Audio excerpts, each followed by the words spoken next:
সম্প্রতি অনুষ্ঠিত হলো বেসরকারি টেলিভিশন ও রেডিও সংবাদ উপস্থাপকদের সংগঠন news broadcast alliance society of Bangladesh NBA football 2025। সন্ধ্যা 6টায় শুরু হয় এই আয়োজন, শেষ হয় রাত 10টায়। এতে প্রধান অতিথি হিসেবে উপস্থিত ছিলেন বাংলাদেশ জাতীয়তাবাদী দল বিএনপির যুগ্ম মহাসচিব রুহুল কবির রিজভী। এছাড়াও গেস্ট অব অনার্স হিসাবে উপস্থিত ছিলেন বিএনপির যুগ্ম মহাসচিব শহীদউদ্দিন চৌধুরী আনি, আন্তর্জাতিক বিষয় সম্পাদক ব্যারিস্টার নাসিম উদ্দিন, NDM এর চেয়ারম্যান ববি হাজ্জাজ ও ঢাকা মহানগর উত্তর বিএনপির আহ্বায়ক আমিনুল হক। অনুষ্ঠানের প্রধান অতিথি ও বাংলাদেশ জাতীয়তাবাদী দল বিএনপির জ্যেষ্ঠ মহাসচিব রুহুল কবির রিজভী এ সময় বলেন, যে কোনো কাজই যে কোনো মানুষ করতে পারে, তার সাথে যদি তার দেহ এবং মনকে নির্মল করার জন্য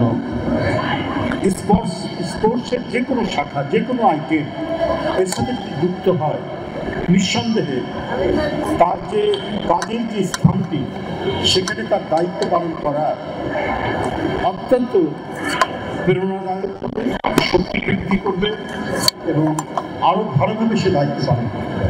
অনুষ্ঠানে উপস্থিত হয়ে খেলা উপভোগ ও খেলোয়াড়দের উৎসাহ প্রদান করেন। আজকের এই ফুটবল টুর্নামেন্টের মাধ্যমে আমি একটি কথা বলতে চাই যে আমাদের মাননীয় ভারপ্রাপ্ত চেয়ারম্যান জনাব তারেক রহমান ইতিমধ্যে তিনি বাংলাদেশের ক্রীড়াঙ্গনকে নতুনভাবে ঢেলে সাজানোর জন্য আমরা বেশ কিছু পরিকল্পনা আমরা হাতে নিয়েছি।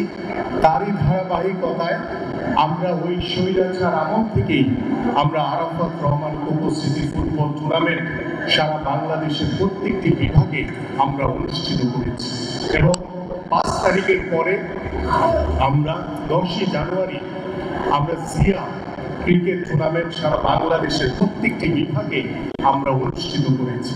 আমাদের ঢাকা মহানগর উত্তর বিএনপি কর্তৃক আয়োজিত জিয়া আন্তঃথানা ফুটবল টুর্নামেন্ট আমরা ইতিমধ্যে অনুষ্ঠিত হতে যাচ্ছে, আমাদের ফাইনালের অপেক্ষায় রয়েছে। ক্রিকেট হলো পুরুষ বিদ্বেষী খেলা, ফুটবল সবার জন্য খেলা, আর ক্রিকেট একটা খেলা যেখানে শক্ত একটা জিনিস নিবেন, একটা পুরুষকে দাঁড়া করাবেন, তারপর তার একটা জায়গায় জোরে ছুঁড়ে মারবেন। তো এইটা ভাই পুরুষ বিদ্বেষী ছাড়া অন্য কিছু হতে পারে না। তো আমরা আরো বেশি ফুটবল খেলা দেখতে চাই। আমি অত্যন্ত আনন্দিত আজকে আপনাদের সাথে থাকতে পেরে। আমি একটা খেলা অলরেডি উপভোগ করেছি এবং সেখানে NBA ওয়ারিয়ার্সদের সাধুবাদ জানাই, তারা জয়লাভ করেছেন। আমি চেষ্টা করবো আপনাদের খেলাটা কিছু দূর দেখতে, ইনশাআল্লাহ। I want to egg you on, আপনারা এরকম প্রোগ্রাম আরো করেন, এরকম খেলাধুলা আরো করেন এবং দু এক সময় আমাদেরকে অনুপ্রাণিত করেন যেন সামনে আমরাও যে এরকম করতে পারি। অনুষ্ঠানে বেসরকারি টেলিভিশন চ্যানেল ও রেডিও স্টেশনের সংবাদ উপস্থাপকদের সংগঠন news broadcast alliance society Bangladesh 4 শতাধিক সদস্য উপস্থিত ছিলেন।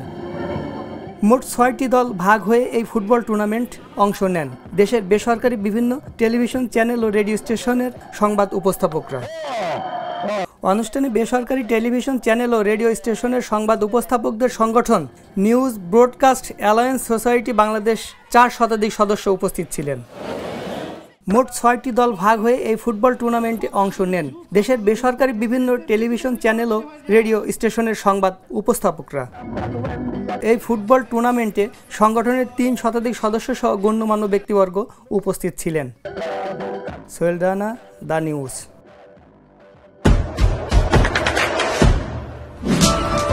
দেশে দেশে সবার সাথে, দ্য নিউজ।